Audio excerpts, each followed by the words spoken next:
보니, 노정환.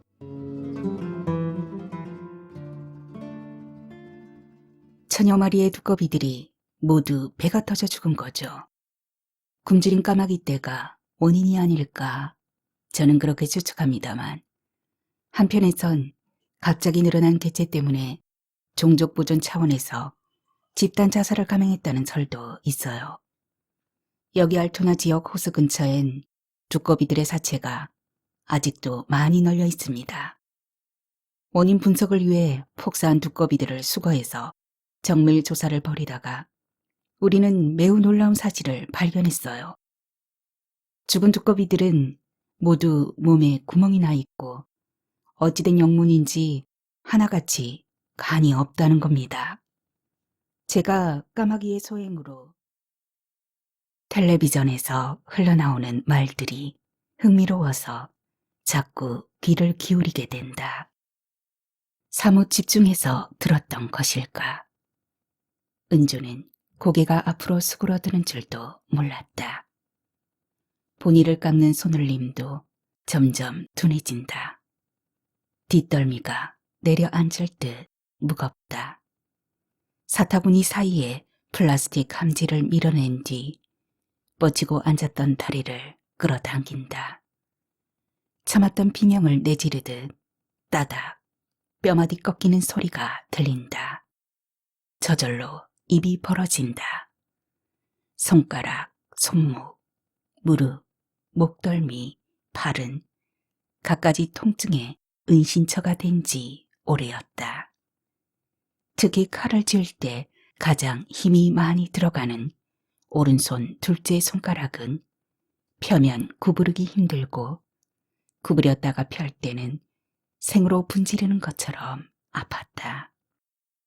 은조의 몸에 맺힌 통점의 숫자는 나날이 늘어간다. 잠복기가 긴 통증의 씨앗까지 다 보태면 어디 한 군데 성한 곳이 없을 듯 싶다. 무릎을 살살 문지르며 옆에 밀어놓은 함지를 들여다본다. 깎아낸 보니와 썩은 밤톨이 뒤섞인 함지 속엔 두 토막, 세 토막으로 동강난 밤벌레가 수두룩하다.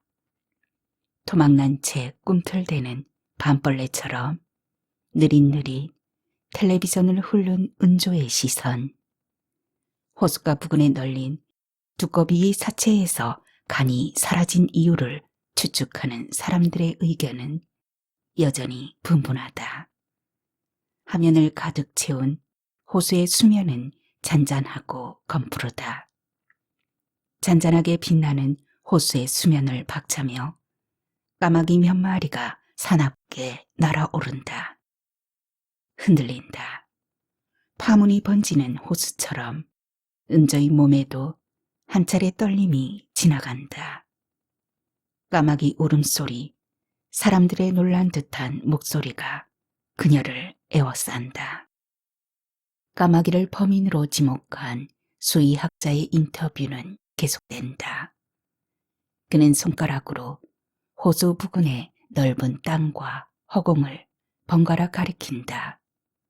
화면이 바뀌면서 하늘을 향해 다리를 벌린 두꺼비의 사체가 드러난다. 카메라는 두꺼비의 구멍난 배를 핀셋으로 들추듯 샅샅이 보여주더니 나뭇가지 위에 떼지어 앉은 까마귀들에게 초점을 맞춘다.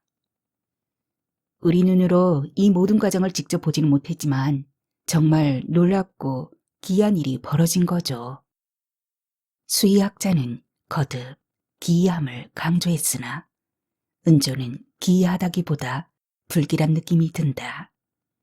들릴 듯 말 듯 낮춰놓은 텔레비전 소리가 불길해 하면서 비좁은 단칸방을 기어다니는 듯하다. 카메라를 정면으로 쳐다보며 날아오르는 까마귀의 눈동자가 탐조등처럼 번쩍거린다. 탐조등을 밝힌 채 당장이라도 검은 날개를 힘차게 털며 화면 바깥으로 튀어나올 것 같은 까마귀 무리는 사뭇 위협적이다. 은조는 내려놓았던 칼을 서둘러 집어든다.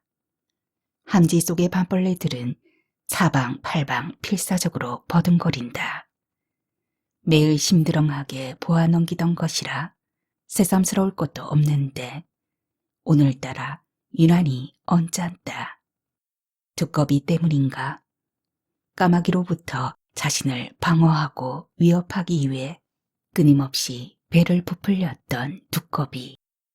그 마지막 위험이자 방어수단 때문에 오히려 자폭. 터져버린 두꺼비 가슴에 내려앉아 굶주린 배를 채우는 까마귀 떼를 상상하며 은주는 함지 속을 물끄러미 들여다본다. 서식지를 잃고 내던져진 밤벌레에겐 함지 속이 유일한 세계다. 그 유일한 세계는 끔찍한 아비규환의 현장일 뿐 동강난 몸뚱이에서 진액이 흘러나오는 벌레들은 이제 곧 숨을 놓겠지만 온전한 몸뚱이를 가진 것들은 더 오래, 더 많이 죽을 때까지 헤매고 나서야 돌아갈 집도 삶도 없음을 알게 될 것이다. 열어놓은 부엌쪽 문을 통해 차갑고 건조한 바람이 밀려든다. 바람결에 고등어 굽는 냄새가 비릿하게 스민다. 비린 냄새를 감지하자 기다렸다는 듯 뱃속이 꿈틀거린다. 시도 때도 없이 치미는 구토의 기미는 소름으로 먼저 돋아난다. 은조는 몸을 떨며 방으로 들어간다. 성수는 기척이 없다.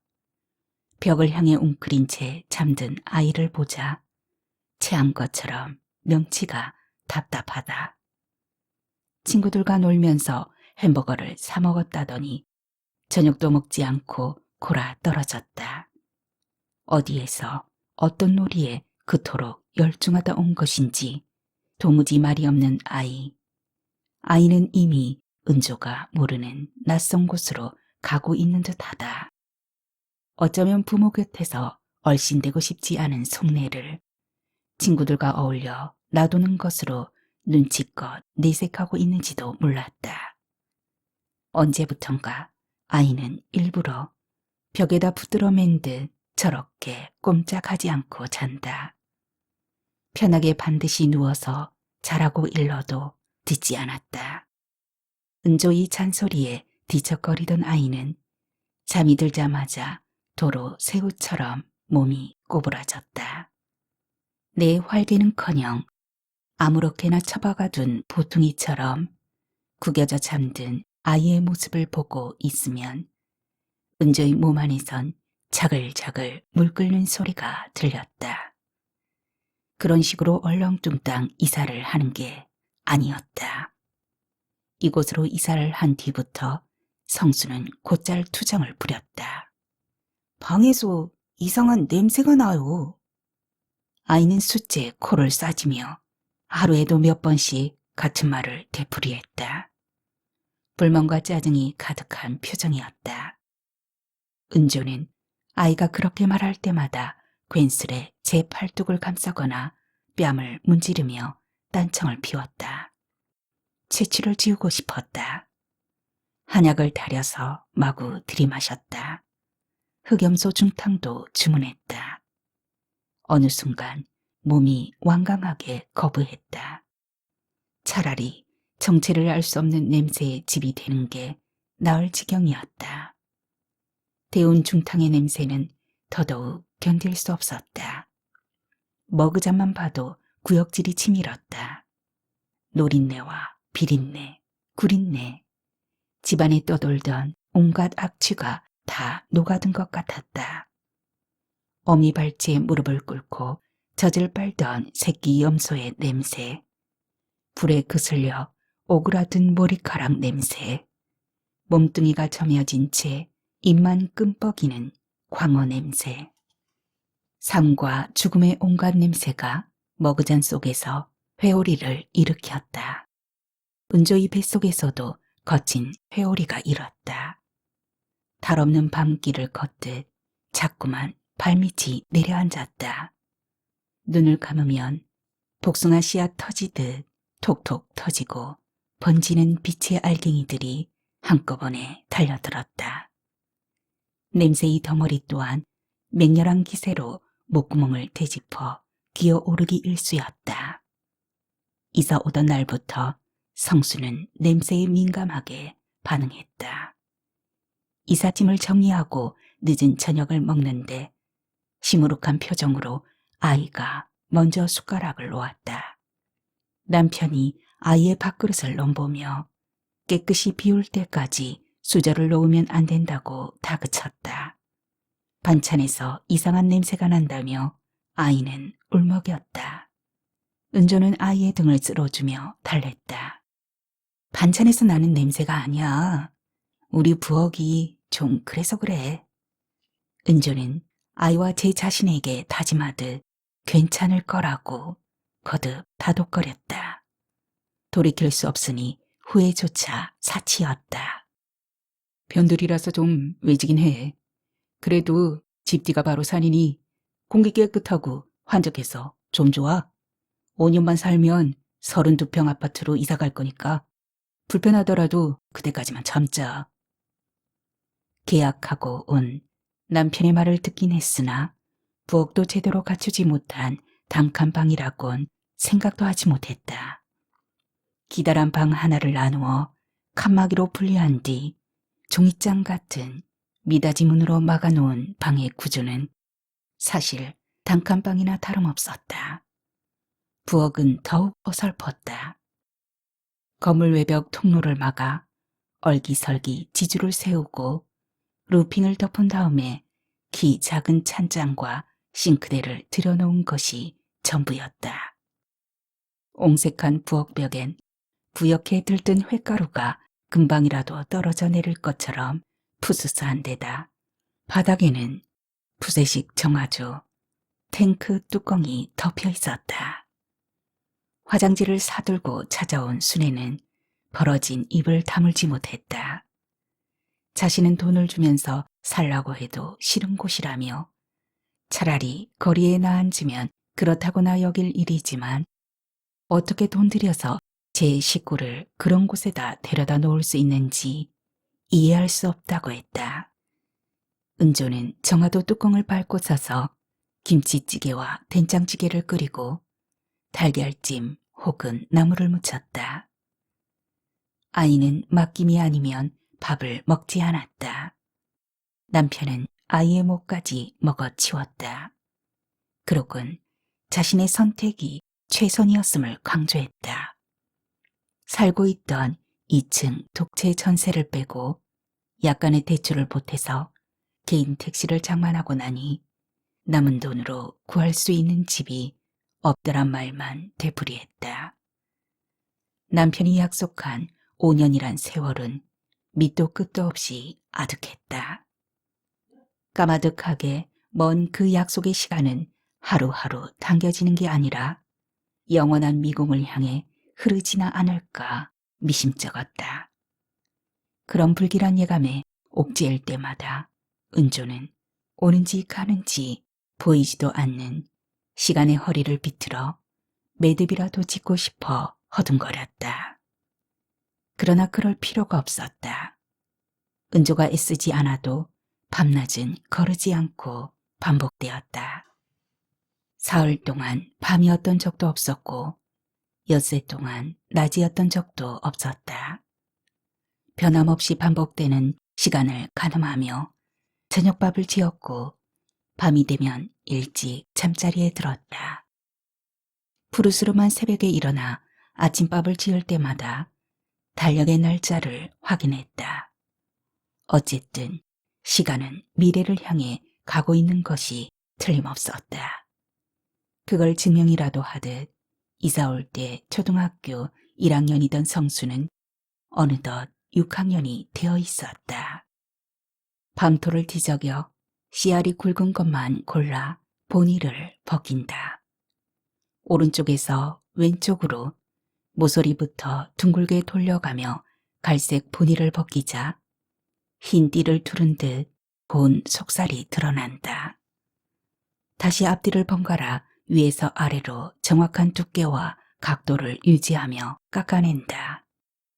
잘생긴 밤을 골라 본이 한 점 남기지 않고 깎아놓으면 예쁘고 탐스럽기가 공들여 만든 예술작품 못지않았다. 오직 탐스러웠으면 단아하게 잘생긴 젊은이를 가끔 밤에 비유했을까. 어쨌거나 오늘은 밤이 줄어들지가 않는다. 아침에 10kg짜리 포대를 2개 받을 때만 해도 일이 이렇게 더딜 줄 몰랐다. 낮에 작업한 것에 비하면 이번 포대가 유난히 잘고 썩은 밤이 많아서 더 그런 것 같았다. 배달하는 사람이 주는 대로 받는 게 아니었다. 깎아서 물에 담가 놓은 것도 씨알에 고르기며 모양새가 영 신통찮았다. 이렇게 되면 작업이 힘든 건 고사하고 자칫 중량이 미달이 될까봐 더 신경 쓰인다. 10kg짜리 한 포대에서 본이를 깎아내고 남은 중량이 최소한 4kg 이상은 되어야 하는데 그 이하로 내려가면 중량 미달로 등급이 매겨져 수공 단가가 뚝 떨어지기 때문이다. 몇 년째 밤을 깎는 동안 한두 번 겪은 일도 아니건만 주는 대로 건성받아 이런 경우를 당하면 후회와 짜증이 동시에 밀려온다. 하던 일을 적당히 마무리한 뒤 저녁밥을 지으려고 나왔으나 춥고 피곤하여 자꾸 미적거린다. 은조는 대문 밖에서 오래 서성거린다. 가디건을 주슬러 목까지 감싼 뒤 2팔로 어깨를 끌어안는다. 멀리 시내로 진입하는 중심 도로엔 차들이 밀려있다. 도시 외곽지 여러 방면에서 달려온 차들이 병목 현상을 일으키는 구간이다. 때로는 불빛으로 밑줄을 긋고 빗금을 친 듯 현란한 속도로 명멸한다. 천천히 눈길을 돌려 발밑의 어둠에 익숙해지기를 기다린다. 빼곡히 들어찬 어둠 속에 가로등이 둥실 떠있고 완만한 경사지를 따라 다닥다닥 붙은 주택의 방들에서도 불빛은 여느 때와 다름없이 새어나온다. 남편은 평소 귀가 시간보다 늦을 거라고 했다. 길에 널린 돈 줍는 재미가 오늘따라 쏠쏠하다고 너스레를 떠는 걸 봐서 아마도 기분이 매우 좋은 모양이었다. 요즘 남편은 최상의 컨디션과 기분을 유지한다. 그렇게나 소원하던 32평 아파트에 입주할 날이 코앞으로 다가왔기 때문이다. 중저가 의류 매장을 운영하다가 손해만 보고 간신히 수습해서 프랜차이즈 치킨집을 열었으나 그 또한 1년 만에 접어야 했던 남편이 택한 직업은 택시 기사였다. 그는 진절머리 나는 사업 외에도 먹고 살 길이 있음을 고마워했다. 남들은 불경기라고 울상을 짓건 말건 그의 개인 택시 수입은 꽤 괜찮았다. 정식으로 쉬는 날을 빼곤 하루도 거르지 않고 출근했다. 하루 쉰다고 누가 뭐라 할 것도 아닌데 그는 철저하게 자신이 정해놓은 규칙을 지켰다. 손님이 많으면 더 벌기 위해, 없으면 그날 수익금 목표를 채우기 위해, 그런 이유로 퇴근 시간이 늦어지는 것 외엔 출퇴근 시간도 비교적 일정했다. 그런 사람에게 몸이 피곤하다는 이유로 저녁을 밖에서 먹고 들어오라고 했다간 무슨 핀잔을 들을지 모른다. 마지못해 나왔으나 앉을 데도 없는 옹색한 부엌에 우두커니 서 있자니 더 춥다. 알맞게 데워진 목욕물에 몸을 담그거나 찜질방 바닥에 배를 붙인 채 쉬고 싶다. 스웨터 깃을 목 위까지 끌어당겨도 자꾸 어깨가 떨린다. 요즘 들어 자주 그렇다. 몸에 수분이 잦아드는 듯한 미열과 벼랑간 한기가 들면서 떨리는 증상이 번갈아 나타난다. 딱히 어디라 할 것도 없이 온몸을 자근자근 밟고 다니던 통증이 아랫배로 울컥 쏠리는 느낌은 불길하기까지 하다. 굵은 털실로 짠 카디건을 덧입는다. 한결 따뜻하다. 누군가가 포근하게 어깨를 감싸주는 기분이 든다. 카디건에서 희미하게 향수 냄새가 난다. 규태 냄새인가? 가을이 깊어지는 입동이 왔는지 언덕바지 단칸방에서 시간을 깎듯 밤을 깎고 있는 은조를 정작 못 견뎌 한 사람은 순애였다. 사흘 전에도 그랬다. 전화도 없이 불쑥 나타난 순애를 보고도 은조는 얼른 일어서지 못했다. 오랫동안 뻗치고 앉았던 다리가 저려서 당길 수가 없었다. 순애가 딱하다는 듯 흘끔거렸다. 그 칼 좀 내려놔. 볼썽사나워 죽겠어. 앉기나 해. 은조는 겨우 몸을 움직여 다리를 끌어당기고 손가락에 꼈던 골무를 빼내며 심상하게 대꾸했다. 수북이 쌓인 보니를 비닐봉투에 붓고 앞섭을 대충 털어낸 뒤 순애에게 물었다. 뭐 마실래? 됐어. 하여간 너 이러고 5년 동안 산 거 보면 용타 싶기도 하고 성격이 팔자를 맞는다는 말이 딱 맞나 싶기도 하고 이거라도 안 하고 살면 나 뭐하고 사니? 얘 좀 봐. 왜 할 게 없어? 너 성수 낳기 전까진 일 잘하던 회사원이었잖아. 늙어가면서 새삼스레 자폐증을 앓는 것도 아니고 방구석에 처박혀서 세상 다 산 버커리처럼 구는 게 이게 어디 멀쩡한 사람이 할 노릇이야? 청승 좀 그만 떨고 나가자. 규태가 잘난 내 얼굴 한번 보고 싶다고 꼭 데리고 나오라네. 걔가 왜? 우리 고등학교 다닐 때 걔 너한테 목맸었잖아.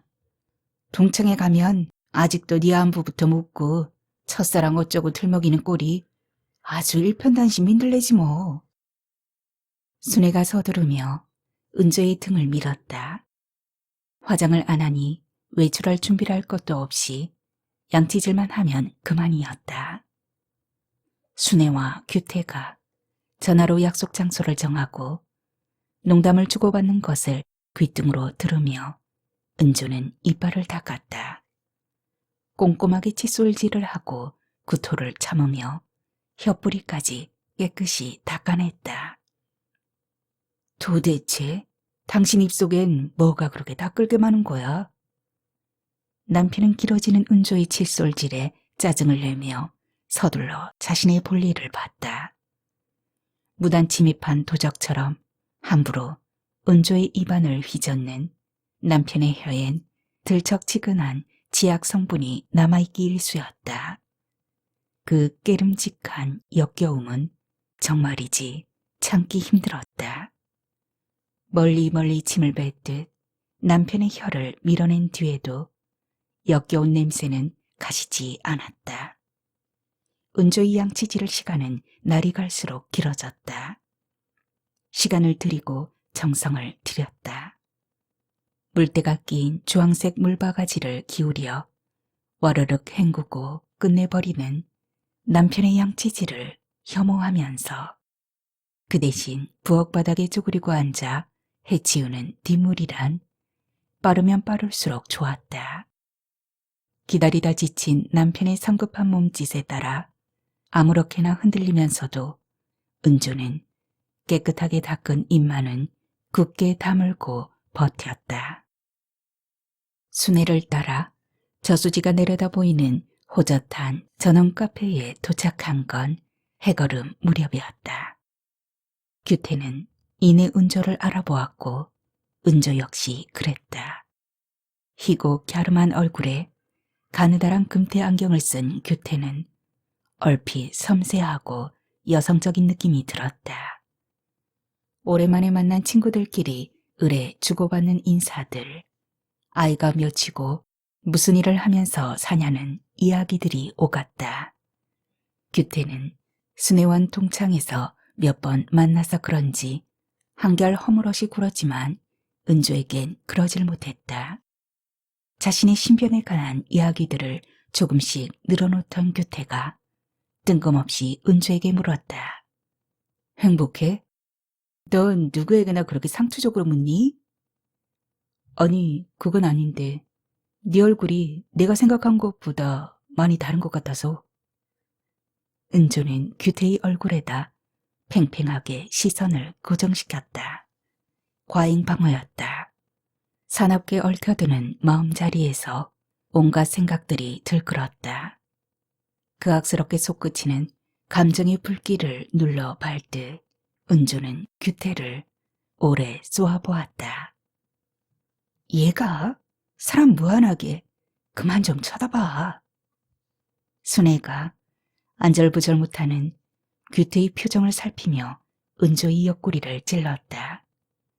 아닌 척하면서도 설렘을 안고 따라 나선 자신이 한심하게 느껴져 은조는 더욱 눈에 힘을 주었다.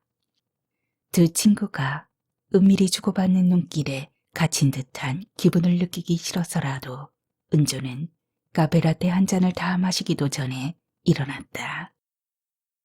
은조가 일어나자 순애도 일어났고 규태는 어정쩡한 미소를 지었다. 헤어지기 직전에 규태가 은조에게 다가왔다. 은조야, 너 자신이 통째로 성난가시가 되어 있는 줄 모르는 것 같다.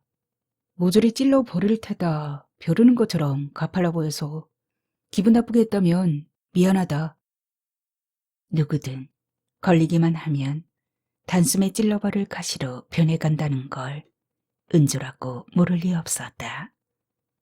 허구한 날 본의를 벗기고 밤벌레를 토막내느라 의식하지 못했을 뿐이라는 말은 하지 않았다.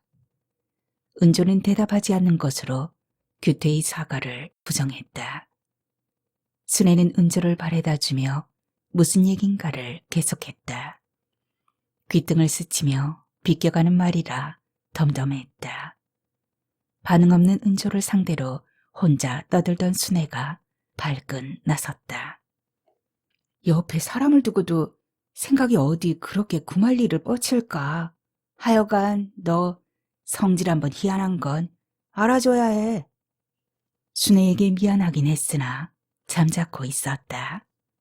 굳이 말치레를 해야 하는 사이도 아닐 뿐더러 정말이지 입을 떼기 싫으니 어쩔 수 없었다. 몸은 누군가와 같이 있어도 마음은 제 속에만 틀어박히는 상태. 남편은 은조의 그런 태도를 사는데 전혀 도움이 안 되는 못된 버릇이라고 몰아붙였다. 상대를 없는 사람 취급하는 그런 삐딱함이 남편을 무시하는 태도가 그녀에 대한 자신의 사랑을 얼마나 초라하고 비굴하게 만드는지 아느냐고 다그쳤다. 모른다. 솔직히 말한다면 그의 사랑이 초라하든 비굴하든 은조로선 알고 싶지도 않았다. 다만 궁금했다. 그가 주장하는 사랑의 대상이 아파트인지 개인 택시인지 식모인지 섹스 파트너인지 그도저도 아니란 건 은조가 더 잘 알았다. 그녀는 그저 남편의 섹스 도구에 불과했다. 3년 전 갑자기 부업 물량이 쏟아져 하루에 밤을 세포대나 까야 했던 날이었다. 순애가 우스개 삼아 붙여준 구들장 여사란 별명에 걸맞게 방에서 버티는 것에는 어지간히 이력이 났음에도 그날은 몹시 힘들었다. 굳어버린 어깨에선 나룻배 노젓는 소리가 날 지경인데다 옥신거리는 오른손 검지의 통증도 만만치 않았다. 늦도록 작업을 한 뒤 저녁 대신 포도주 한 잔을 마시고 누웠다. 웬일인지 남편은 먼저 자라고 생색을 내며 이불을 목까지 끌어당겨 주었다. 의아했다. 평소에 그는 은조가 먼저 잠들기라도 하면 몹시 투덜거렸기 때문이다. 아니나 다를까 고난 잠속을 뚫고 그가 들이닥쳤다. 미치는 줄 알았다. 죽은 듯이 견디는 것도 한계가 있는 법. 지옥스럽고 억울해서 온몸의 잔털이 가시가 되어 부르르 일어섰다. 들러붙으면 떼어내고 쓰다듬으면 뿌리치는 실랑이가 계속되었다. 그러면서도 은조의 귀는 온통 성수 쪽으로 열려 있었다. 방 가운데를 막아놓은 칸막이는 숨소리조차 다 넘나들어 있으나 마나였다. 입술을 앙다문 채 강요에 못 이겨 지르는 섹스야말로 벌레의 시간에 속한 행위였다. 성기와 성기의 결합 외엔 아무것도 아닌 짝짓기를 견딜 수 없기론 남편 역시 마찬가지였던 모양이다. 그날 밤 남편은 끝까지 거절당한 제 두 손을 허공에다 쥐어박으며 그깟 이웃에 더러워서 못 살겠다고 소리질렀다. 쌀을 씻어 앉힌 뒤 냉장고에서 고기를 꺼낸다. 양파 껍질을 벗기고 대파를 썬다. 눈물이 흐른다. 남편은 삼겹살 고추장 볶음이 먹고 싶다고 했다. 고추장 양념을 입에 불이 나도록 맵고 칼칼하게 해달라는 주문도 빠뜨리지 않았다. 그는 밥상에 돼지고기가 올라오지 않으면 허전해서 밥을 먹어도 먹은 것 같지 않다는 사람이다. 남편만큼 식욕과 성욕에 정직한 사람이 또 있을까? 허기져서 죽을 지경인데도 집에 가면 마누라가 밥 해놓고 기다릴 거란 생각 때문에 식당 밥마다 하고 늦도록 버틴다는 거였다. 제 요구가 받아들여지지 않으면 더러워서 못 살겠다고 여전히 소리를 지르면서 더러워서 못 살겠다는 마음과 싫은데도 살아야 하는 마음의 차이는 무엇일까? 더러워서 살 수 없을 땐 버리면 그만이지만 싫어도 살아내야 하는 건 생사를 건 자포자기이지 않을까? 다가오지 마라. 알토나 호숫가에서 폭사한 두꺼비처럼 은조도 끊임없이 그렇게 주문을 외다가 자폭을 택할 것인가? 불에 댄 듯 길길이 날뛰는 마음을 부추기는 것도 몸이 버틸 수 있어야만 가능했다. 오른쪽 검지는 칼질을 하는 동안에도 뻣뻣하게 굳어서 잘 구부려지지 않는다. 주먹을 쥐고 손목을 움직여 본다. 어깨까지 단숨에 타고 오른 통증이 다시 검지 가운데 마디로 내려와 옥신거린다. 안채 윤지 엄마가 부엌 쪽문에 붙어 선다. 맛있는 냄새 나네. 아저씨 저녁 준비? 응, 그 집은 저녁 먹었나 보네. 성순의 저녁이 딴 집보다 늦잖아. 우리는 오늘 특별한 날이라고. 윤지 아빠가 피자를 시켜서 그거 한쪽 보태고 나니까 아주 숨도 못 쉬겠어. 무슨 특별한 날인데? 윤지가 생리를 시작했거든. 그런데 요게 깜찍하게도 놀라는 기색은커녕 오히려 자랑스러워하는 눈치지 뭐겠어. 저야 자랑스러운지 모르겠지만 나는 가슴이 쿡 내려앉는 게 글쎄 기분이 묘하더라고. 요것저것 주의사항을 알려줘도 건성으로 듣길래 딱 으름장을 놓았지. 쓰고 난 생리대 침대 밑이나 옷장에 숨겨서 냄새 풍기게 하면 죄다 꺼내서 벽에 조롱조롱 걸어 전시할 거라고. 그랬더니 글쎄 요요가 뭐라는 줄 알아? 엄만 그거 숨겨야 되는 거야? 왜 숨겨? 그러더라고. 그 엄마의 그 딸이네 뭐. 모녀가 내 친구처럼 지낼 수도 있고 하여간 좋겠어. 그래도 성수는 든든하잖아. 과묵하겠다. 공부 잘하겠다. 그만하기가 쉽나 어디. 윤지 엄마 말이 틀린 것은 아니다. 성수는 내성적이고 고분고분한 성격이었다. 예민하고 신경질적인 면은 있지만 집중력이 뛰어나 성적도 꽤 괜찮았다. 가만히 내버려둬도 크게 부모석 썩일 타입은 아니라고 보았는지 윤지 엄마는 곧잘 성수를 칭찬하곤 했다. 어쨌든 그녀와 어울리면 특별할 것도 없는 수다가 길어질 것이 뻔해서 못다한 작업이나 하는 게 나을성 싶었다. 내일은 남편이 쉬는 날이다. 내일 오후까지 작업을 미루면 상한 밤이 더 많아질 게 분명했다. 그렇잖아도 이번 포대는 잘고 벌레 먹은 밤이 많아서 신경 쓰이던 터라 무리를 해서라도 오늘 안으로 마무리를 해야 한다. 평소 같으면 밤포대는 너끈히 깎았을 시간이 지났는데도 작업 속도는 더디기만 하다. 마무리할 분량의 절반은커녕 이제 겨우 3분의 1 정도나 깎았는지 모르겠다. 손놀림이 점점 무뎌지고 칼을 쥔 소나기마저 자주 풀린다. 마음이 급해서 몸이 더 처진다는 걸 알면서도 스스로 정해놓은 작업량을 다 채울 때까지 억지로 버티는 아둔함도 타고난 것일까. 연달아 벌레 먹은 밤만 걸려든다. 씨알이 굵어야 작업하기 좋기 때문에 일부러 골라놓았는데도 그렇다. 정말이지 깎아보기 전에는 모른다. 겉만 봐선 감쪽 같다. 더군다나 때깔나게 잘생긴 놈이 벌레의 집이란 게 확인되면 더 언짢다.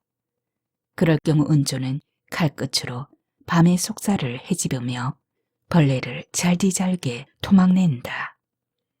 멀쩡한 밤돌의 속살을 오글오글 파먹고 있는 벌레를 볼 때마다 그냥 내버려 두지 않았던 게 언제부터였을까.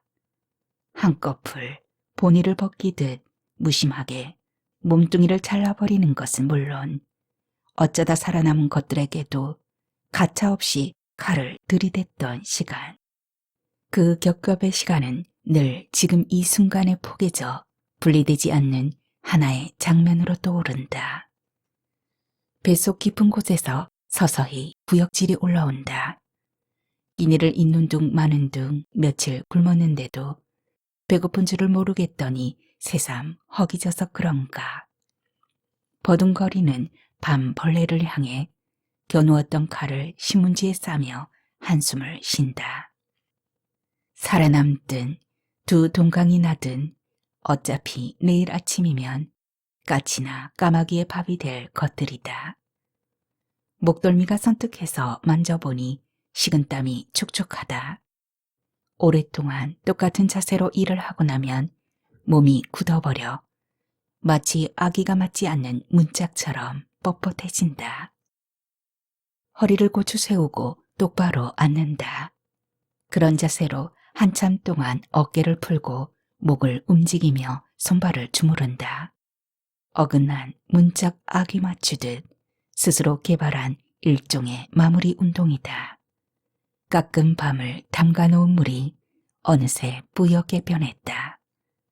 깎은 밤은 따뜻한 방에 오래 두면 안 된다.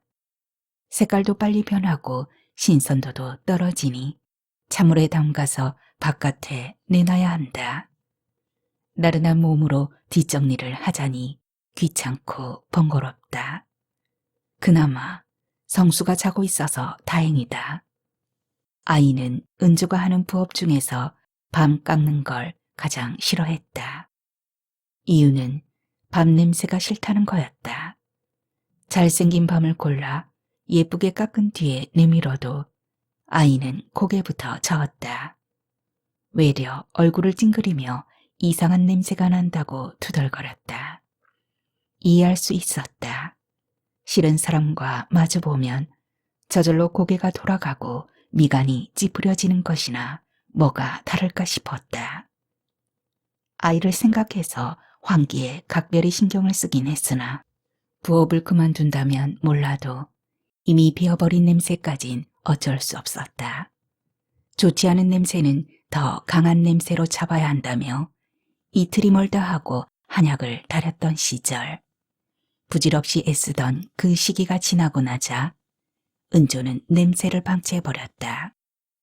지금도 이 단감방을 점령하고 있는 것은 갖가지 냄새들이다. 떫으면서도 비린 생밤 특유의 냄새, 밤을 저장하는 과정에서 첨가되었을 묘하게 비위 거슬리는 방부제 냄새, 상한 밤이 빠른 속도로 썩어가며 풍기는 곰팡이 으깬 듯한 냄새, 그리고 무엇보다 숨길 수 없는 삶의 흔적, 새 식구의 채취가 뒤섞여 떠돈다. 요즘 들어 아이가 질색하는 건 냄새뿐만이 아니다. 아이는 은조를 똑바로 쳐다보지 않았다.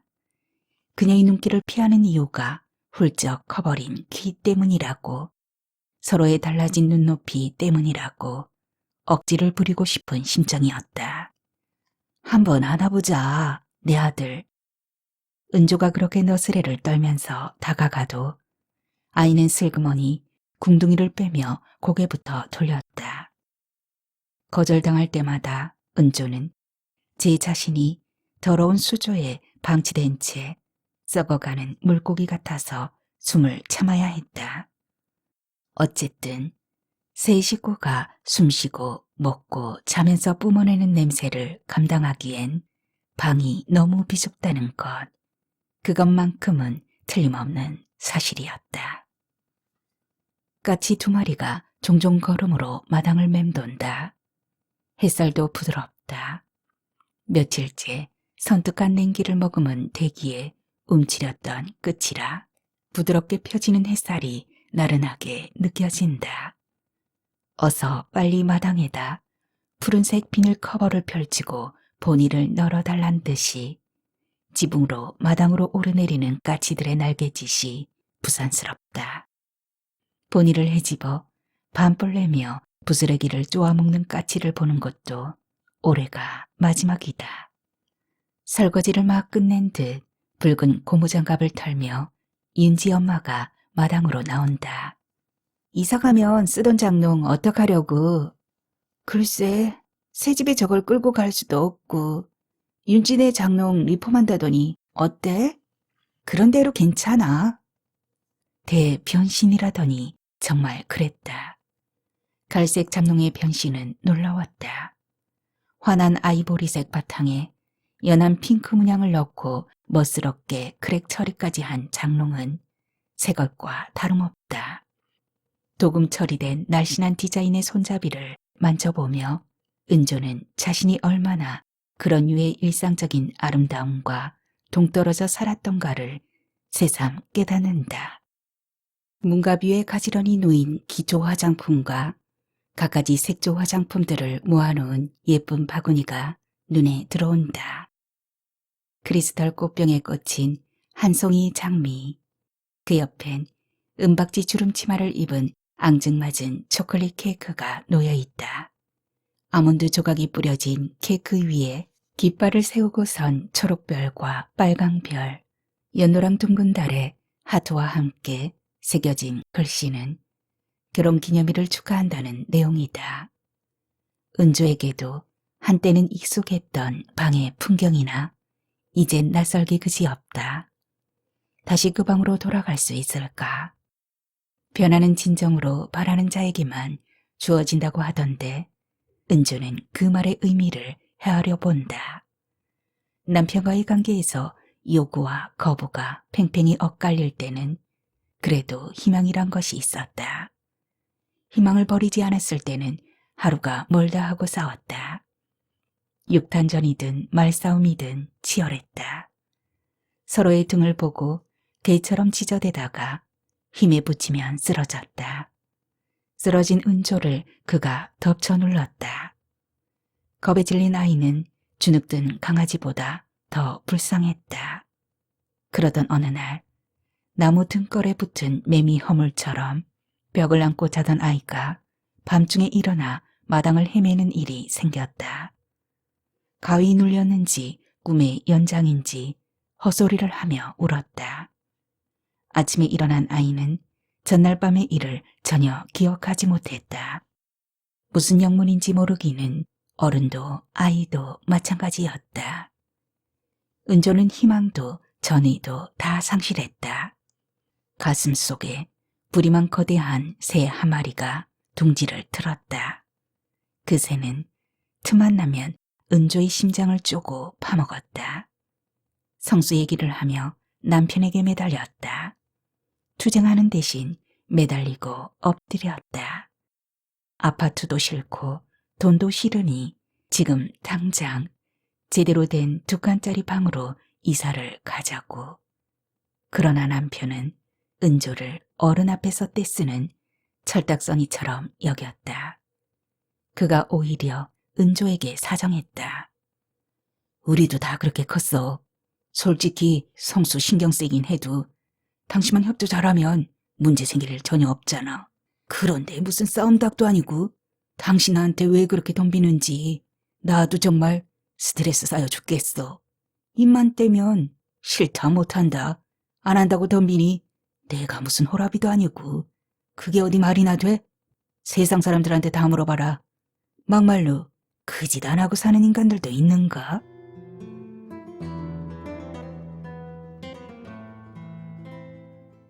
목욕탕은 한산하다. 은조는 막상 옷을 벗고 들어갔지만 뜨거운 물에 몸을 담글 엄두가 나지 않는다. 몸이 힘들 땐 깨끗이 씻겠다고 무리해선 안 된다. 구석자리에 앉아 느릿느릿 비누칠을 한다.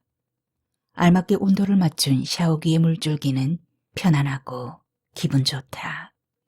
거푸 비누칠을 하던 은조는 문득 자신의 몸에서 손을 뗀다. 부드러운 비누 거품에 감싸인 몸이 마구 조바심친다.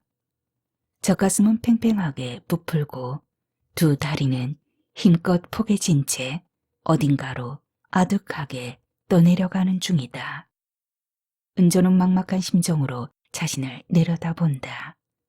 무감각한 사물이고자 했는데 저도 모르게 툭 건드려진 감각세포들이 일제히 깨어나 수렁거린다. 은조는 급하게 몸을 추스르다가 오히려 중심을 잃고 쓰러진다. 엎질러진 물동이 같은 몸에서 뭔가 출렁출렁 빠져나간다. 몸의 여기저기 미세한 틈과 크고 작은 구멍들이 일제히 열리면서 끊임없이 물 흐르는 소리가 들린다. 남김없이 다 쏟아버린 텅 빈 몸을 뒤집어 햇볕에 내다 널었으면 세찬 수압에 못 이겨 꿈틀꿈틀 기어다니는 샤워기를 누군가가 조용히 잠그고 간다. 집이 가까울수록 가파른 경사길이 이어진다. 한 걸음 한 걸음 떼는 것이 여간 힘들지 않다. 고개를 들지도 못하고 앞만 보고 걷자니 길이 발목을 휘감고 따라오는 것 같다. 목욕탕 찜질방에 누워 몇 시간이 흘렀는지도 모르게 잤는데 여전히 피곤하다. 남편은 가구점에서 어떤 장롱을 골랐을까? 같이 가자는 걸 뿌리치고 목욕 바구니를 챙기는 은조를 향해 그는 이것저것 물었다. 침대만큼은 좋은 걸로 킹 사이즈로 사야겠는데 당신 생각은 어때? 말을 해줘야 내가 참고할 것 아냐. 어차피 당신 마음대로 살 거면서 묻긴 왜 물어? 그의 체근이 귀찮고 뜨악해서 쏘아붙이곤 곧바로 나왔다. 어디에 가서 어떻게 뭘 갖추고 살든 은조는 상관없었다. 은갈색 장롱 대신 멋진 새 장롱을 들이고 산다 해도 달라질 게 아무것도 없을 건 뻔했다. 오늘 오전만 해도 그랬다. 쉬는 날인데도 일찍 일어난 남편의 얼굴엔 웃음이 가득했다. 은조는 그의 얼굴을 피해 짙은 갈색 장롱에다 눈길을 주며 저도 모르게 몸을 움츠렸다. 비좁은 방에 무겁고 완강하게 놓여있는 장롱과 거기에 기댄 남편의 존재는 서로를 열심히 떠받치고 있는 버팀목 같았기 때문이다. 그들 13년 혼인 생활을 증명이라도 하듯 군데군데 긁히고 칠이 벗겨진 장롱을 마주할 때마다 은조는 꼭 남편을 보듯 가슴이 답답해지는 것을 어쩔 수 없었다. 아파트로 이사가면 당신도 부업 그만두고 성수 동생 낳을 준비나 해야지. 이리 와봐. 은조는 팔을 뻗는 남편을 피해 냉장고 옆으로 비켜 앉았다. 그래봐야 남편과 그녀 사이에 간격이란 뻔하게 좁아서 우스울 지경이었다. 그는 허리께에 걸쳐져 있던 이불을 젖히며 은조 쪽으로 상체를 기울였다. 은조의 머릿속엔 거절해도 소용없다는 신호가 재빨리 입력되었다. 수많은 전투를 치른 결과에 대한 조건 반사다. 그럼에도 좀 참아보라고 남편에게 사정하고 싶은 마음이 생겼다. 그러나 이내 도리지를 쳐버렸다. 낭자하게 흘러내리는 생리혈을 다가가면서도 은조의 배 위에서 헐떡이던 인간이었다. 그는 요 위에 반드시 눕자 그대로 몸이 꺼져내릴 것만 같았다. 남편의 손이 더듬고 지나가는 부위마다 차갑게 소름이 돋았다. 그의 손길에 어떤 식으로든 반응하는 몸이 구차했다. 은조의 의지를 번번이 배반하는 차가운 진절머리마저 그녀의 몸을 떠나고 나면 그땐 온전히 화석이 될 수 있을까. 증오에 사로잡혀 저 홀로 불타면서도 밋밋하기 그지없던 일상이 선명하게 떠올랐다. 가을이 오면 밤을 깎고 봄이 오면 우산을 꿰맸다. 더러 그런 일감마저 없을 때는 작은 벽걸이의 뒷면에 접착제를 붙이거나 빨래지게를 조립하는 일도 했다. 남편의 격렬한 몸짓에 저항도 협조도 없이 검은 물결이 되어 자신의 내부로만 출렁이던 은조의 귓가에 그의 거친 숨결과 응얼거림이 스며들었다. 사랑해. 은조는 치미는 구역질을 참으며 천천히 눈을 떴다. 사랑이라. 밤이고 낮이고 가릴 것 없이 발기하는 자신의 성기를 꽂을 때만 있다면 이 남자에겐 나무나 돌도 사랑의 대상이겠지. 할 수만 있다면 매일같이 사랑한다고 말하는 그의 입에다 안전핀을 뽑은 수류탄을 물려주고 싶었다. 집 근처 알뜰수퍼에 들러 어묵꼬치라도 한 개 먹어야겠다고 은조는 생각한다. 뜨거운 국물을 삼키면 시도 때도 없이 뒤집히는 뱃속이 좀 진정될 것 같다. 어디선가 다투는 소리가 날아온다. 고함은 나지막한 담을 넘어 이내 길가로 흘러넘친다. 사내 녀석이 호기심에 그런 장난도 칠 수 있는 거 아뇨. 장난이 따로 있지. 어떻게 그걸 장난이라고 큰소리 쳐요? 뭐 생기지도 않은 젖 한 번 쓰다듬었다고 세상이 뒤집히는 것도 아닌데 너무 그래 딱딱거리지 마시오. 남편이다. 윤지 엄마의 자지러지는 대꾸는 알아들을 수도 없다. 은조는 후들거리는 다리를 간신히 끌고 대문을 연다. 윤지 엄마는 은조를 흘끗 쳐다보더니 울음이 질겨지는 윤지를 방으로 들여보낸다. 그렇게 안 봤더니 도대체 애 교육을 어떻게 시켰길래 이러냐고. 윤지 엄마의 붉어진 얼굴에 땀이 배어 번들거린다. 그녀는 감정이 붙받치는지 남편과 성수를 번갈아 노려보며 방금 전의 상황을 은조에게 늘어놓는다.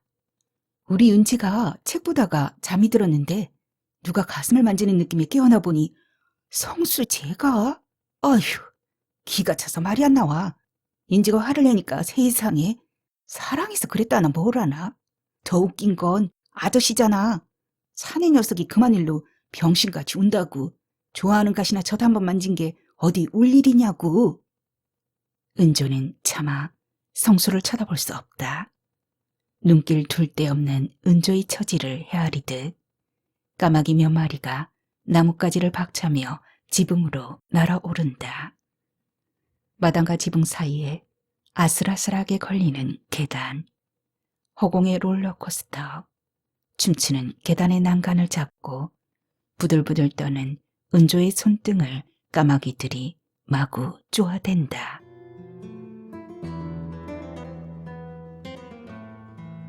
모르셨어요? 저 몸 상태론 버티기 힘들었을 텐데. 확실히 맞긴 맞습니까? 초음파 보고도 몰라요. 우선 응급처치는 했지만 당분간 입원해서 안정을 취하는 게 좋을 것 같아요. 집사람 저래 보여도 당차고 악발입니다. 그렇지 않아도 아들 하나 더 있으면 하고 노래를 불렀는데 생각대로 척척 맞아 들어가니까 거참 사람 놀라겠네요. 은조는 홍몽한 가운데서도 의사와 남편이 주고받는 대화를 또렷이 듣고 있다. 간호사가 허리를 숙이고 은조의 손목에다 반창고를 붙이는 중이다. 눈을 감은 채 은조는 간호사를 부른다. 수술해 주세요. 어머, 왜 그러세요? 간호사가 놀란 목소리로 반문한다. 희푸르게 펴린 밤 깎는 칼을 집어들고 은조의 머릿속을 뚜벅 걸어나가는 여자가 보인다. 여자는 깎기 좋도록 촉촉하게 물기 머금은 밤톨 한 개를 집어든다.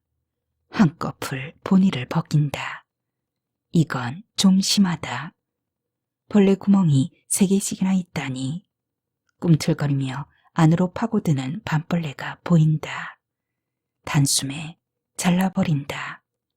한꺼풀 더 벗겨내자 갈색 본의는 흔적도 없고 두 동강, 세 동강으로 끊어진 벌레의 몸뚱이에서 멀건 진액이 빠져나온다. 잘게 다져진 밤의 알맹이가 함지에 허옇게 쌓인다. 아줌마는 수술하시겠다고. 아직 정신이 덜 들어서 헛소리하는 것일 거요. 남편은 그럴 리가 없다는 듯 은조 곁에 바짝 붙어선다.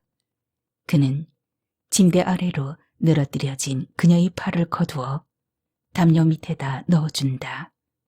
은조는 손을 내젓는다. 그녀는 자신을 향해 다가오는 길고 날카로운 새갈고리를 본 것 같아 가슴이 뛴다.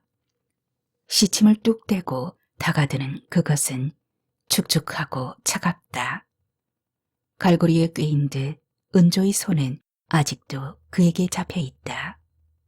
한때는 비닐 있는 동물이었다가 또 한때는 깃털 있는 동물이었다가 지금 이 생에선 벌거벗은 동물로 살아가야 하는가.